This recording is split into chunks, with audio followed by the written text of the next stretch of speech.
Centro Teológico Europeu.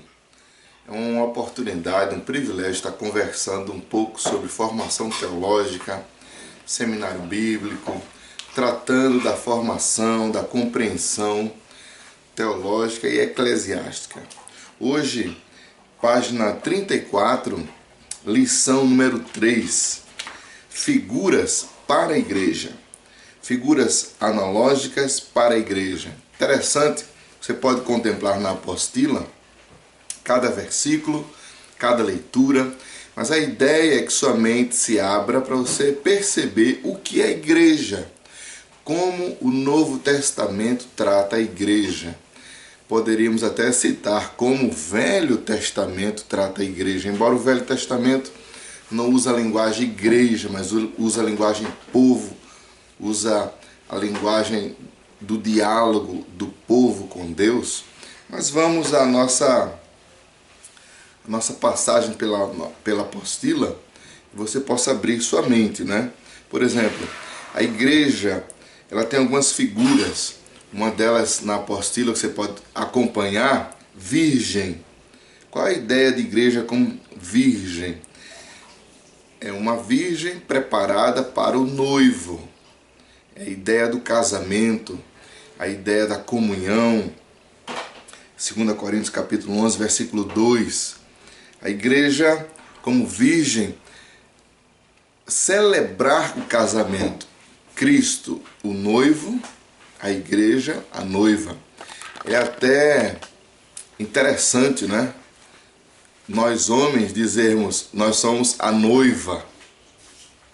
Até é uma brincadeira com os pastores, os líderes. Mas esta é a ideia. A igreja como noiva. Virgem. Preparada para o seu esposo. No caso, Cristo. A igreja em comunhão profunda com Cristo.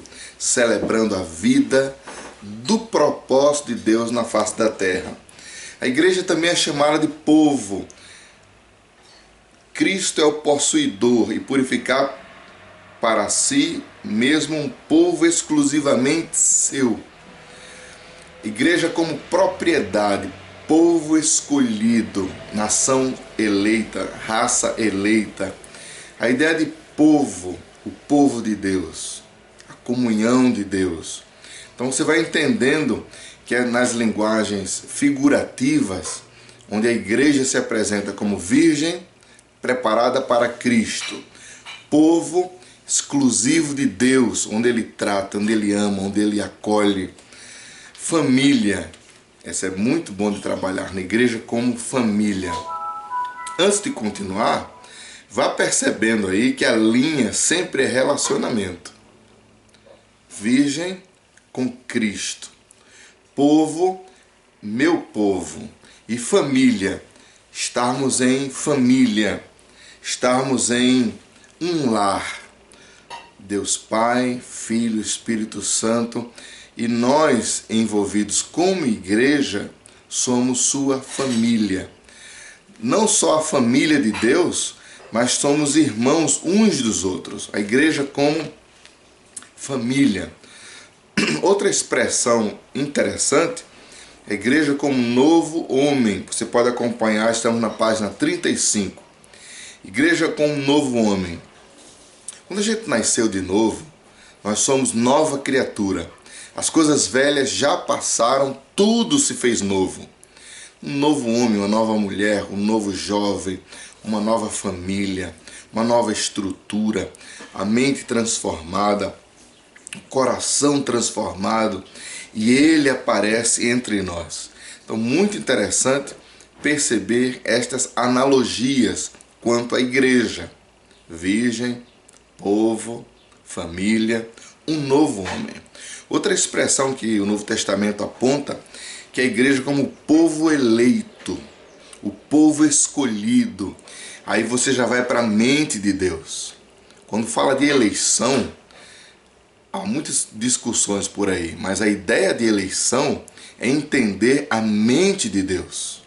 Como Deus trabalha, como Ele raciocina, como Ele prescreve, como Ele prevê o futuro.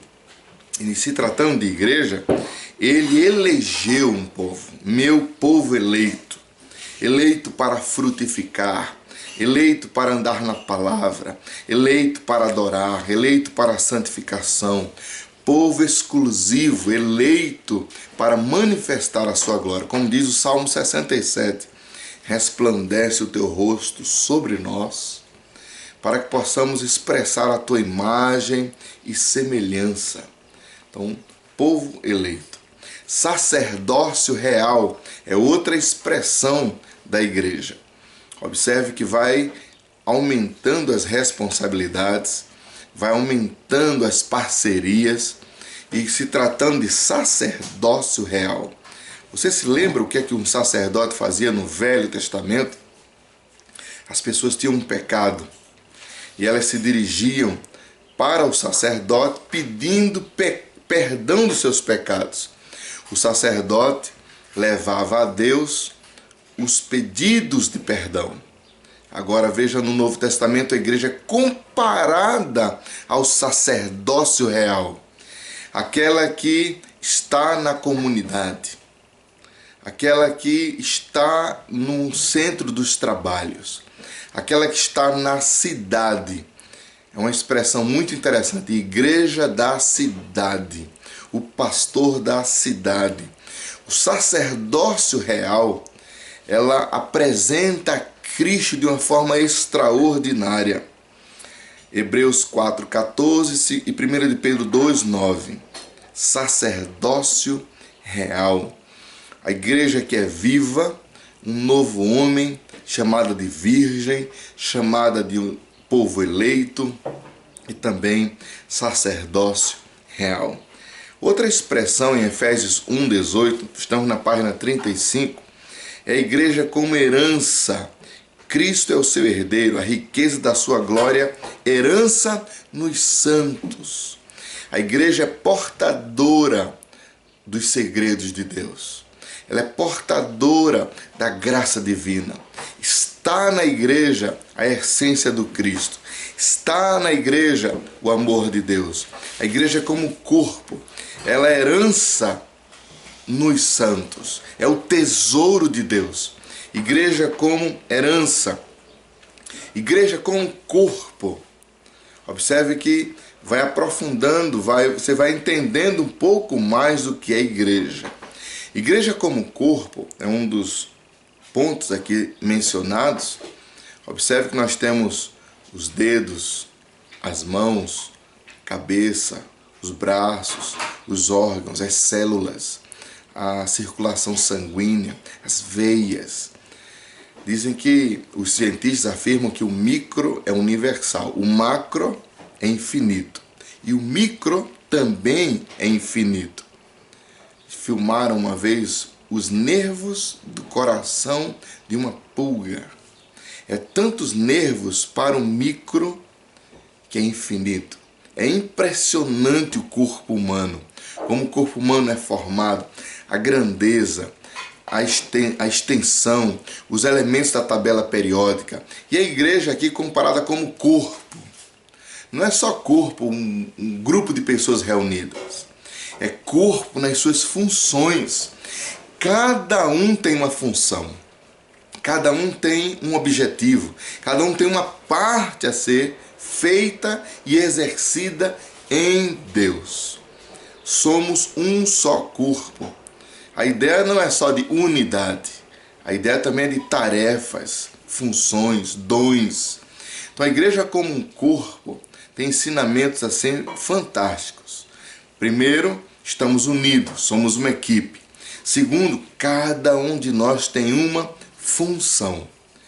Todos nós ligados a um só cabeça, que é Cristo. Ele é o cabeça, nós o corpo, e devemos funcionar bem como igreja. Uma igreja que ela funciona bem, todos vibram, todos são felizes, todos são realizados. Até um logotipo, né? Ou chavões, cada casa uma igreja, cada cristão um líder, dando a ideia de movimentação, responsabilidade, funções, porque um corpo, cada parte do corpo tem uma função. Um corpo onde não funciona bem, você vai ter alguns defeitos, alguns parasitas, alguns equipamentos vão ser solicitados, alguns vão precisar de uma cadeira de roda, outros de uma muleta. Por quê? Para ajudar na caminhada, ajudar no percurso. E como igreja? Igreja como um corpo, ela tem que funcionar bem. Aproveito para fazer uma aplicação. Você que está estudando, você que está lendo a apostila, você que está crescendo aqui no Centro Teológico Europeu, localize qual sua função no corpo. Qual é o seu objetivo no corpo? Como você obedece à cabeça que é Cristo? Quais os comandos que Cristo te proporciona? Outra ideia interessante do que é a igreja é igreja como templo. Quando a gente fala igreja como um templo, imediatamente pensamos na igreja local, estruturada, o púlpito, as cadeiras, o som, mas é muito além do templo que nós conhecemos. Muito além do templo que conhecemos. Você observa que o Novo Testamento fala assim: o Espírito Santo decidiu, escolheu habitar no nosso corpo. Observe que o lugar que o Espírito Santo escolhe para morar somos nós. Nós como templo. Nosso corpo é templo do Espírito. Observe que o nosso corpo, ligado a outras pessoas, nós fazemos parte do corpo. Só que a analogia agora apresenta a igreja como um templo. Igreja como lugar da casa de Deus, da glória de Deus, da expressão divina.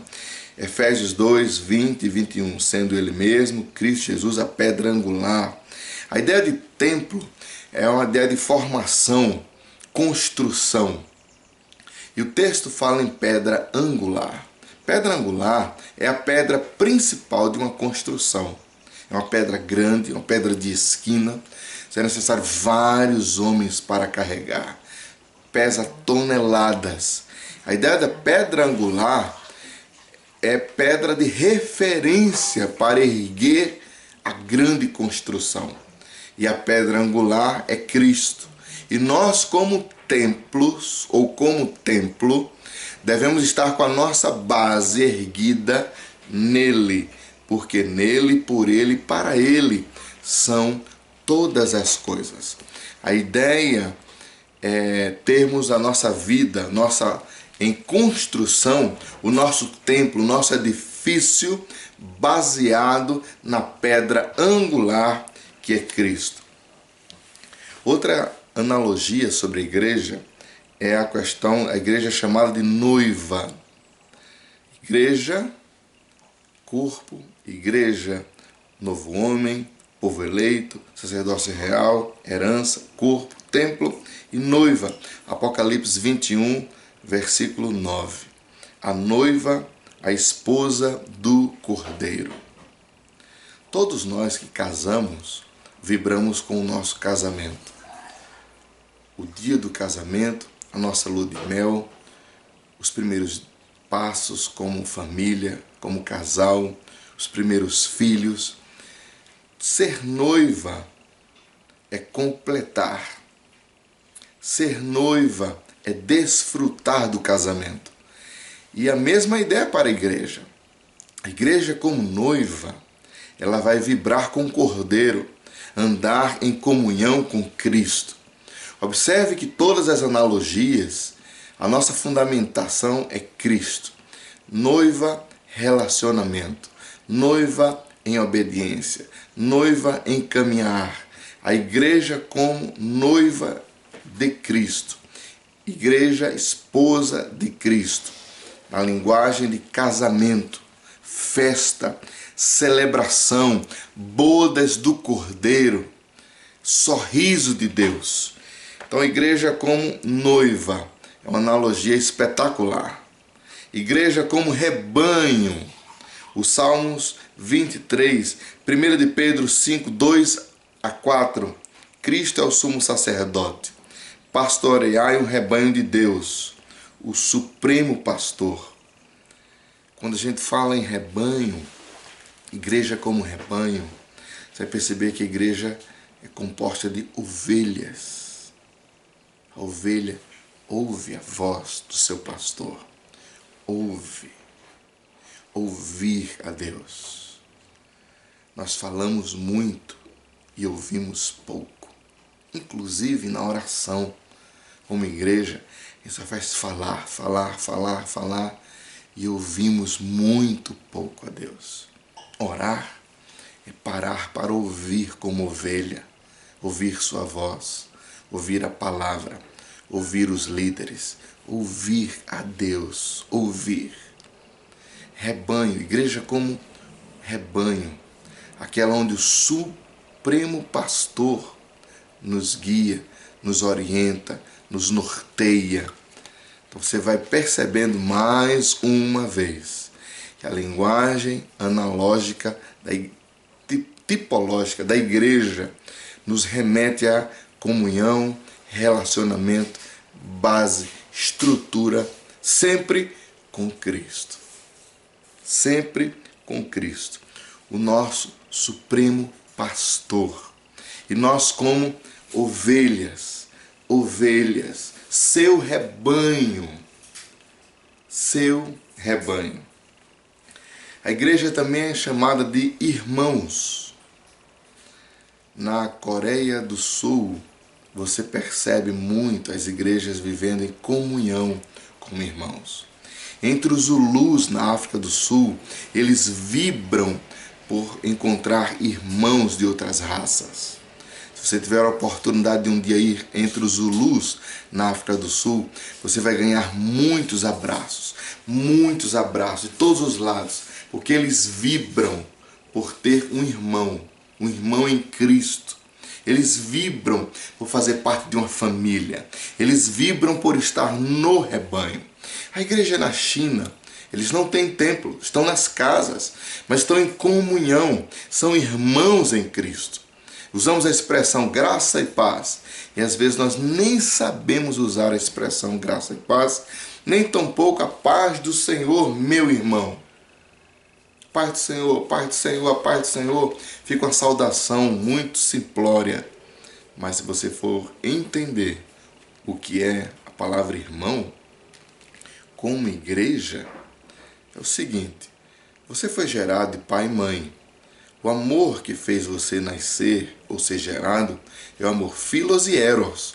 O amor sexual é o amor eros e o philos fraternal. Você ama seu irmão, sua irmã, seu pai e sua mãe, porque você foi inserido numa família naturalmente. Mas nós, como igreja, quem nos gerou não foi nem o amor eros, nem o philos. Quem nos gerou foi o amor ágape, o amor sacrificial de Deus. João 3,16, porque Deus amou o mundo de tal maneira que deu seu Filho unigênito, para que todo aquele que nele crer não pereça, mas tenha a vida eterna. Isso implica que o amor que nos relacionamos como irmãos é maior do que o amor de família, é maior do que o amor de pai e mãe. Observe a responsabilidade do que é ser igreja. É estarmos como irmãos, não pelo philos, o amor fraternal, nem o amor eros, o amor sexual, mas o amor ágape. O que nos une é o amor ágape, o amor de Deus, o amor de darmos a vida uns pelos outros, como igreja, irmãos. Outra expressão da igreja são os crentes. Gálatas 3, 9 a 22. Crentes. É uma expressão muito comum. Lá vai os crentes. Olha os crentes. Olha os crentes. Mas também outra expressão de muita responsabilidade. Os que creem em Jesus Cristo. Os que creem na palavra. João 7,38 diz: aquele que crê em mim, como diz as Escrituras, do seu interior fluirão rios de águas cristalinas. Os crentes, aquele que creem. João 3,16, todo aquele que crê terá vida eterna. Os crentes, os que creem na palavra, os que creem como as Escrituras apresentam, tanto no Novo Testamento como no Velho Testamento.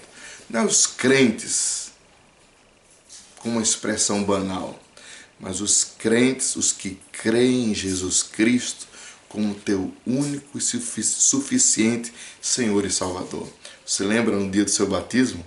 Meu querido irmão, minha querida irmã, segundo a tua pública profissão de fé, eu te batizo em nome do Pai, do Filho e do Espírito Santo. Então a ideia de crentes aqui, aqueles que creem em Jesus Cristo como seu único e suficiente Senhor e Salvador. Outra expressão que você pode estar acompanhando na apostila, página 35, é a expressão da igreja como os santos, separados para a glória de Deus. Santos, porque dele, por ele, para ele são todas as coisas. Sede santos, como eu sou santo. Igreja de santos, pessoas que têm o coração lavado e remido pelo sangue do Cordeiro. Pessoas que têm entendimento na palavra. Pessoas que têm a mente renovada, a alma transformada, o coração lapidado pelo Senhor, ao ponto de você dizer, não vivo mais eu, mas Cristo vive em mim. Então a ideia de igreja de santos é um povo lindo, um povo que usa a língua para glorificar. Você já vai vendo aí que não há espaço para fofoca. Diz que quando vai enterrar uma pessoa fofoqueira, são 2 caixões, um para o corpo, o outro para a língua. Pense nos irmãos que gostam de falar da vida dos outros. Não, o santo, a gente tem prazer em estar junto dele. Já pensou num pastor sem ser santo, um teólogo sem ser santo, uma igreja sem ser santa?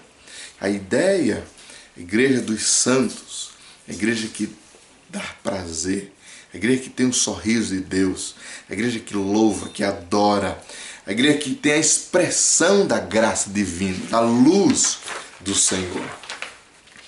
Então, essas são expressões lindas para a vida da igreja. E vai aumentando a responsabilidade. Quando você fala igreja dos santos, sede santos porque eu sou santo, a ideia que você vai perceber é que ele começa a aparecer em você.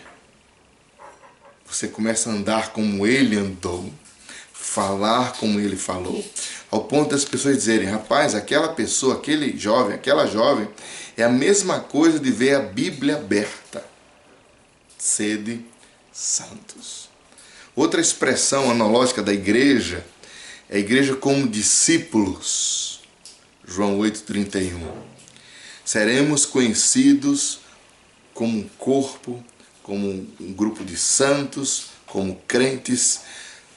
Também seremos conhecidos como discípulos. Homens e mulheres que andam como Jesus andou. Discípulos, seguidores de Cristo. Homens e mulheres que andam nos seus passos, seguem as suas doutrinas, obedecem às suas ordens. São tantas ordens, tantas ordens. Da boca de Jesus há mais de 40 mandamentos, muito mais. Para você ter uma ideia, no livro de Tiago são 108 versículos, 54 são mandamentos. Só no livro de Tiago. Imagine agora nas cartas de Paulo e nos evangelhos. Quantas ordens você vai encontrar? O discípulo é aquele que obedece. Jesus colocou coisas fantásticas. Aquele que não deixar pai, mãe, amigos. Aquele que não aborrecer até a sua própria vida. Aquele que não tomar a sua cruz não pode ser meu discípulo. Na grande comissão, é-me dado toda a autoridade nos céus e na terra. Portanto, ide e fazei discípulos. Então, a igreja como discípulos é uma igreja de pessoas que seguem a Cristo. Uma igreja de pessoas que ouvem a Cristo, andam em Cristo, têm a sua vida pautada em Cristo. Outra analogia, 16ª, na nossa apostila, né? Página 36, igreja considerada como cristãos. Atos 11, 26. Pequenos cristos. As pessoas devem olhar para nós e ver em nós Cristo. Cristos. Muitos cristos andando, falando, adorando. Os cristãos. Que privilégio fazer parte da igreja ou entender o que é igreja. O que é ser igreja como cristãos. Homens e mulheres que seguem a Cristo. 17ª expressão, igreja como exército. Olha, exército não só nos faz remeter a tempos de guerra. A guerra na Síria, a guerra da corrupção no Brasil, a guerra nos países leste-europeus, mas um exército que leva a mensagem do Evangelho. Um exército que se compromete a alcançar os povos não alcançados. Um exército que avança. Avança porque os principados e as potestades já foram derrotados.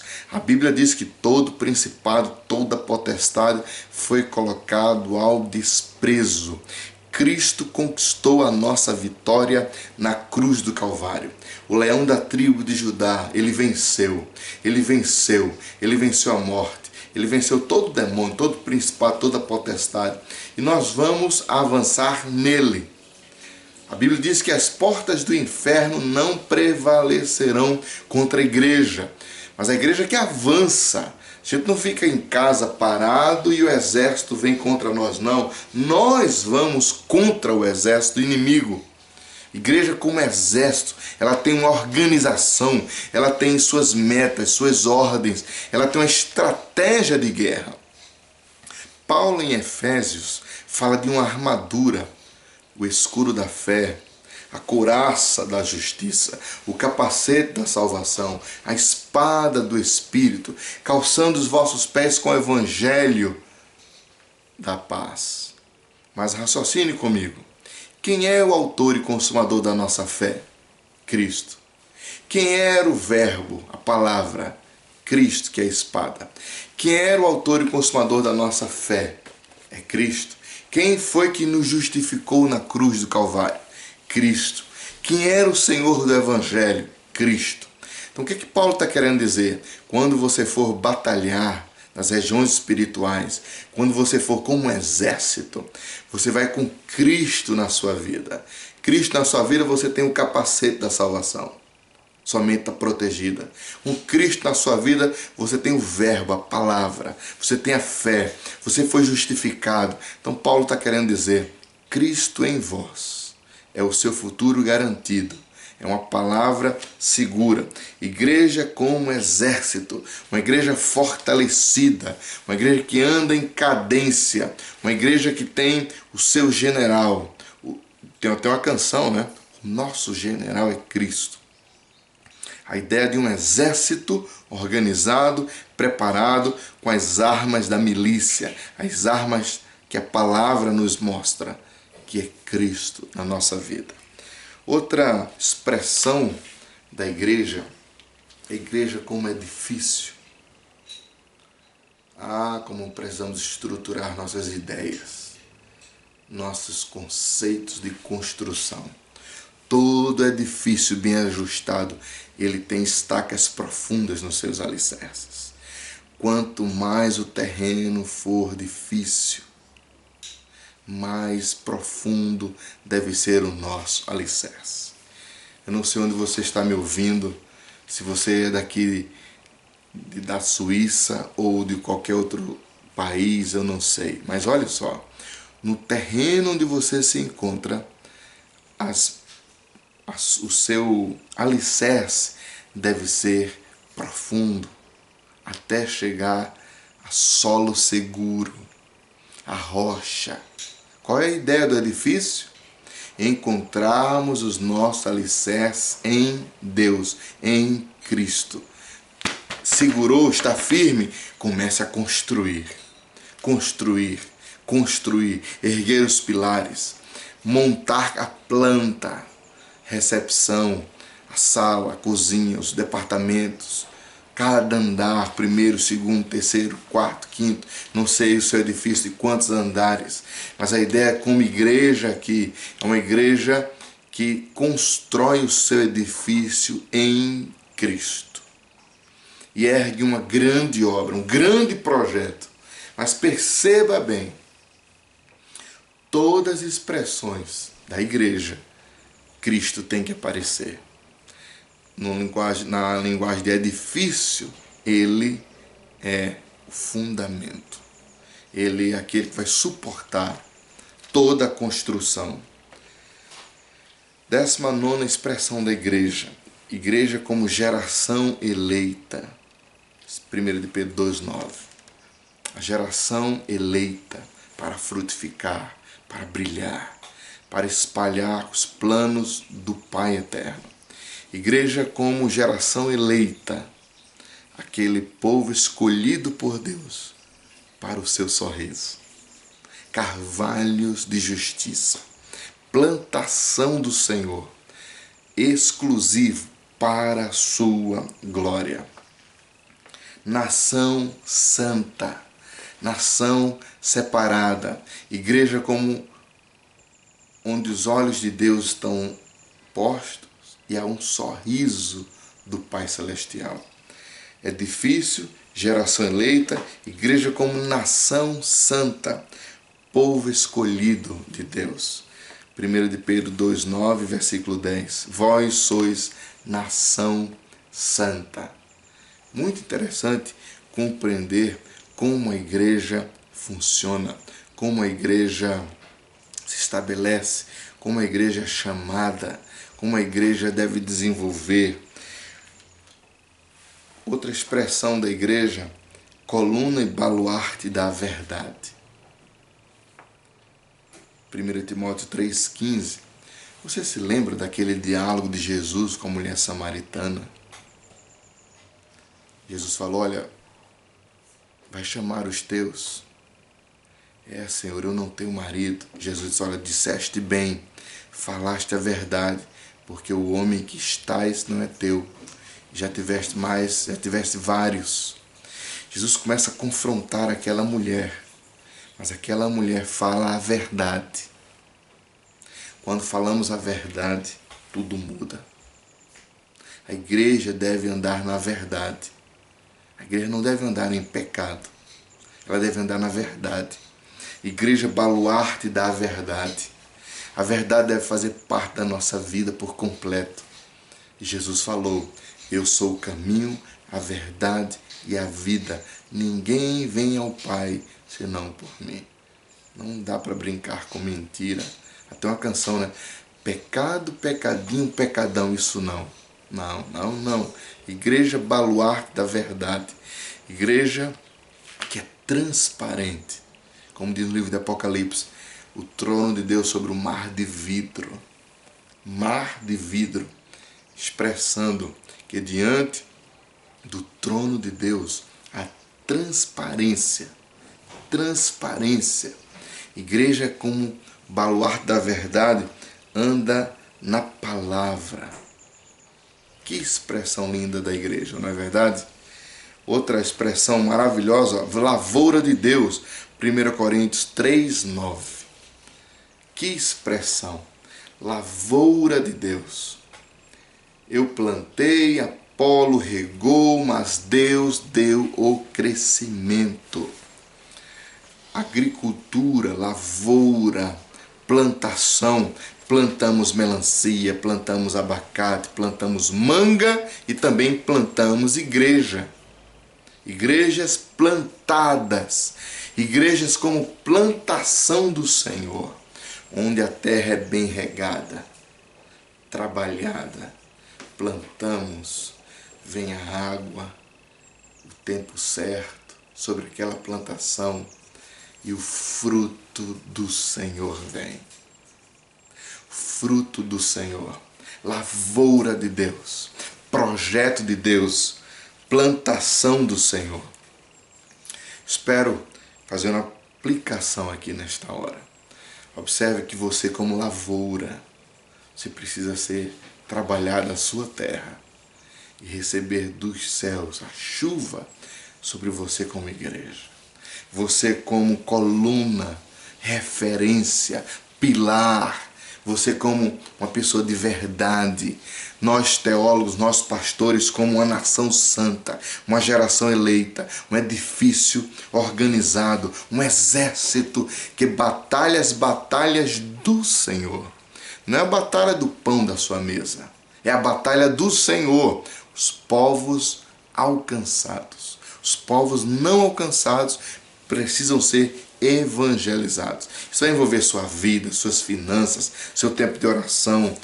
Vale a pena ser discípulo, vale a pena ser igreja, vale a pena entender o que é ser igreja. Esta etapa que nós acabamos de trabalhar com vocês, ou conversar com vocês, página 34, 35 e 36, sobre analogia da igreja.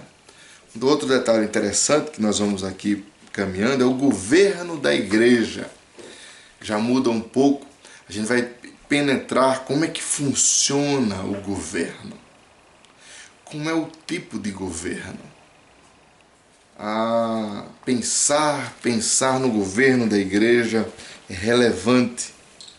É relevante nos sistemas, é relevante raciocinar até o governo suíço. A comunidade europeia, como é que ela é governada? A legislação brasileira, e agora estão trabalhando com o impeachment, estão trabalhando com os problemas na área de corrupção. Observe que um país em corrupção se mata mais que o país em guerra. Que desafio! Pensar sobre o governo da igreja, mas pense no governo da África do Sul, o governo dos Estados Unidos. Como é que funciona o governo de uma empresa? Como é que funciona a gestão de um exército? Marinha, exército, aeronáutica. Como é que funciona a gestão de um hospital? Como é que funciona a gestão de uma casa? Então, qual é a ideia aqui? É entender o governo da igreja como uma gestão, como uma organização. E alguns aspectos são muito interessantes. Olha por onde começa. Cristo como cabeça desta organização. O supremo legislador da igreja. Entender como ele pensa, como ele raciocina, as ordens que ele deixou, as metas, os objetivos. Por exemplo, Lucas capítulo 19, a partir do verso 11, Jesus conta uma parábola. Olha, você tem um talento, você tem um talento e você tem um talento. Multipliquem. O primeiro multiplicou por 10. E Jesus voltou e disse, olha, você multiplicou por 10, sobre 10 cidades terás autoridade. O segundo multiplicou por 5, um talento. Jesus olhou e disse, olha, sobre 5 cidades terás autoridade. E o terceiro só guardou o talento. Jesus, olha, me dá, eu vou dar a quem tem 10. E não multiplicou e foi até exortado. Qual a ideia de Jesus? Multiplicar os talentos. Multiplicar os talentos. Qual o resultado? Teremos autoridade sobre cidades. Cidades. Nós devemos ser pastores da cidade. Igreja da cidade. E a expressão de Jesus é mais ampla. Em Lucas capítulo 19, ele nos dá autoridade sobre cidades. Mateus 5,14, Jesus fala, vós sois a luz do mundo. Vós sois a luz do mundo. Então, a ideia de organização é Cristo como cabeça da igreja. Ele como aquele que vai legislar, aquele que tem força, que tem vida, que é o fundamento. E nele há ordens. Como precisamos ler os evangelhos? Como precisamos entender como Jesus trabalhava, como ele tratava as pessoas, como ele resolvia problemas. Muito inteligente a maneira de Jesus gerir. E você vai observando que a igreja começou a crescer. No livro de Atos você encontra o sistema da igreja primitiva. A igreja primitiva começou a crescer. Atos capítulo 2, 3, 4, 5, 6. E ela começa a crescer. E você, no início da igreja primitiva, você já vê erros e acertos. Atos 1, 8 diz assim, olha: mas recebereis poder ao descer sobre vós o Espírito Santo. Sereis minhas testemunhas. O poder desce e a igreja começa a vibrar.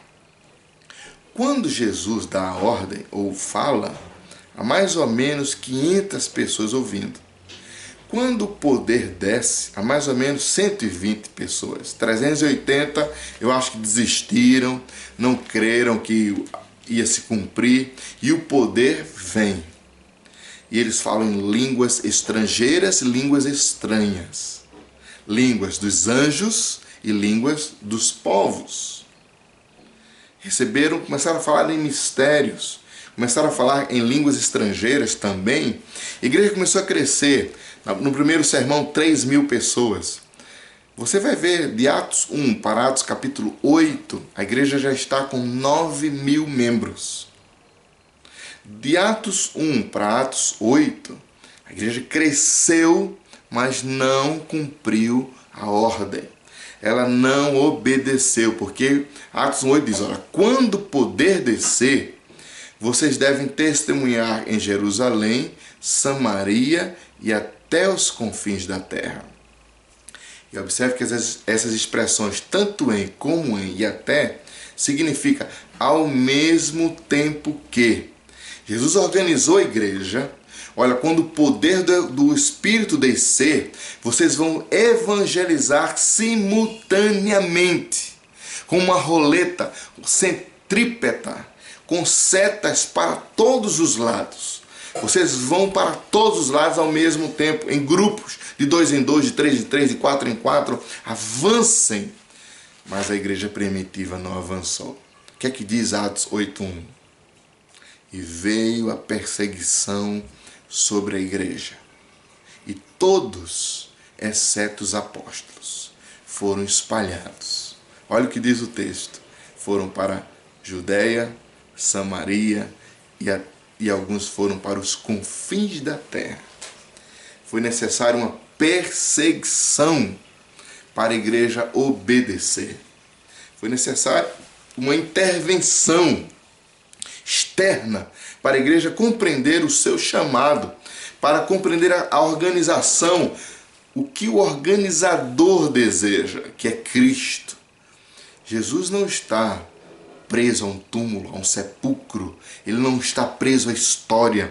O sepulcro está vazio, a cruz está vazia e ele está vivo na igreja, vivo para dar os comandos, para dar os nortes, para dar as orientações. Então, a igreja primitiva, ela tem o poder do Espírito, a autonomia do Espírito, a comunhão do Espírito.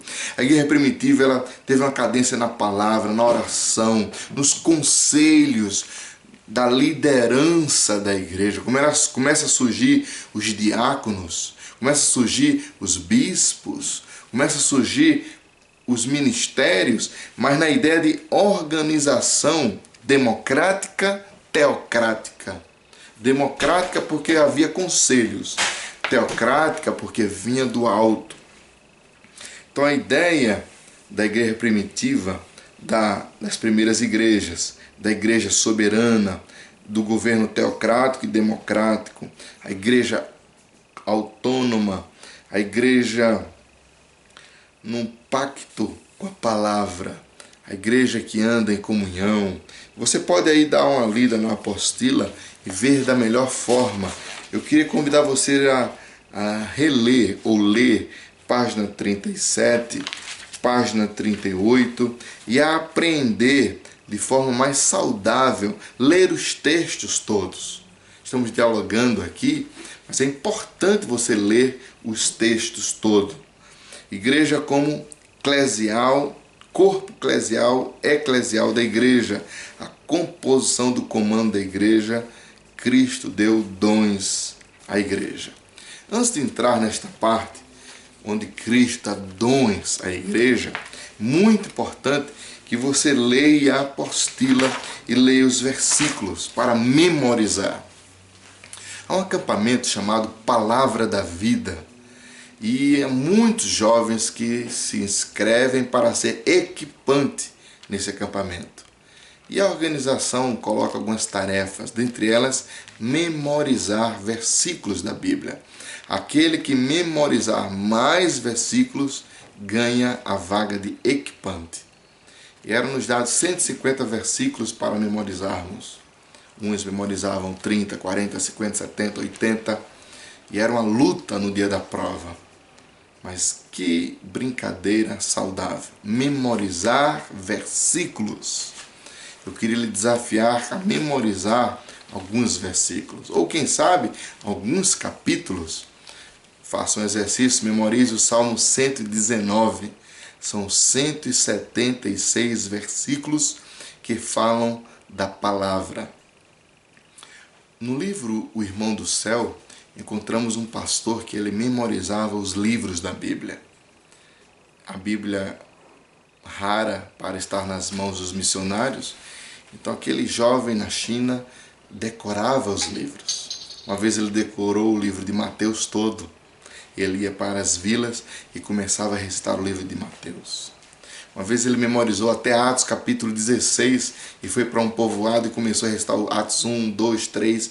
Quando chegou em Atos 16 e o povo queria ouvir sobre o capítulo 17, ele terminou dizendo: eu não consegui memorizar o capítulo 17. E parou no capítulo 16. Mas aquele irmão memorizou vários livros da Bíblia. E nós, brasileiros, nós, europeus também, não memorizamos tantos livros da Bíblia. Às vezes decoramos alguns versículos, mas eu queria te desafiar a memorizar os versículos da apostila e também, para um ministério saudável, memorizar as Sagradas Escrituras. Eu queria partir para o capítulo dos ministérios, deixando algumas ideias muito interessantes. Efésios 4:11, quando diz assim, olha, uns para apóstolos, outros para evangelistas, outros para pastores e outros para mestres. É interessante ver essa organização da igreja e a dimensão desta igreja. Já viu? Uns para profetas. Eu queria que você memorizasse assim comigo com a mão. Uns para profetas. Profeta é aquele que indica, assim diz o Senhor. Outros para evangelistas. Olha esse dedo aqui, olha. Ele vai na frente do profeta. Sempre esse dedo é maior do que os outros. O evangelista vai sempre na frente. É aquela pessoa que vai abrindo frentes, trazendo contatos, fazendo contato com as casas, uns para profetas, outros para evangelistas. E com o dedo anelar, uns para pastores. Você vê que quando nós casamos, colocamos aliança no dedo anelar e a aliança representa o nosso compromisso com a nossa esposa, o nosso esposo. E a ideia do pastor, com o dedo anelar, é que é aquele que cuida, aquele que tem aliança com a igreja. Então, uns para profetas, outros para evangelistas e outros para pastores. É o dedo anelar, o dedo da aliança. Outros para mestres, é o dedo midinho, olha. Eu gosto sempre de brincar, assim, o dedo mindinho é aquele que tira cera dos ouvidos. O mestre, o doutor, é aquele que ajuda o auditório a entender. Uns para profetas, assim diz o Senhor. Outros para evangelistas. Outros para pastores. E outros para mestres. E os apóstolos? E o apóstolo? Esqueci não, olha. O apóstolo é esse dedo aqui, olha. Que o apóstolo, olha, o apóstolo profetiza, o apóstolo evangeliza, o apóstolo pastoreia e o apóstolo é mestre. O apóstolo é joia. Faça exercício comigo onde você está. O apóstolo profetiza, o apóstolo evangeliza, o apóstolo ensina, pastoreia, o apóstolo é mestre, o apóstolo é joia. Hoje o conceito de apóstolo no Brasil está distante do contexto bíblico. O apóstolo é aquele que serve. O apóstolo é aquele que une os ministérios, serve a todos os ministérios. É aquele que é enviado, é um missionário, é aquele que desenvolve. Então eu espero que você entenda. Dá uma lida aí na página 39, os versículos, e você vai entender a linha dos ministérios. Você vai ver os outros oficiais da igreja, presbíteros, anciãos, diáconos, diaconisas. Às vezes o diácono também está tão distante do conceito. Até alguns brincam. Resisti aos diáconos e eles fugirão de vós. Brincando com o diácono é aquela pessoa carrasca, ruim, fica pegando o pé do povo na igreja. Não, o diácono é aquele que serve. Nós precisamos de pessoas que servem. Quando nós vamos a um restaurante, como é bom ser bem servido, com classe, com organização. Quando você vai a um país que você não domina a língua, e alguém chega falando na sua língua e lhe ajuda, veja como é bom. Como você está montando um jogo eletrônico e alguém chega com um manual e lhe ajuda e você consegue montar. Esta é a ideia do diácono, aquele que serve. Servir na igreja. Servir não é mandar, não é oprimir, não é ser um déspota. Servir é ser ponte, é despertar o sorriso nas pessoas. Servir. Diáconos, presbíteros, anciãos, diaconisas, homens e mulheres que são referência, modelo na igreja, onde as crianças têm vontade de estar junto, onde os pastores têm vontade de estar junto. Mas a pessoa pega o cargo de diácono e vai pisar nas pessoas, presbítero. Não. O conceito de presbítero e anciãos é conselheiros, gente de referência para ajudar nos problemas da igreja. E diácono e diaconisa, servir a mesa, servir o pão. Mas não é servir o pão só dentro da igreja. É servir o pão para milhares de pessoas que ainda não têm o pão. Nós vamos dar um intervalo agora, antes de partir para disciplina na igreja. Vamos dar um intervalo, você tomar um suco, uma água, um chá, e a gente inicia rapidamente mais uma etapa com a graça do Senhor. Cristo em vós, a esperança da glória.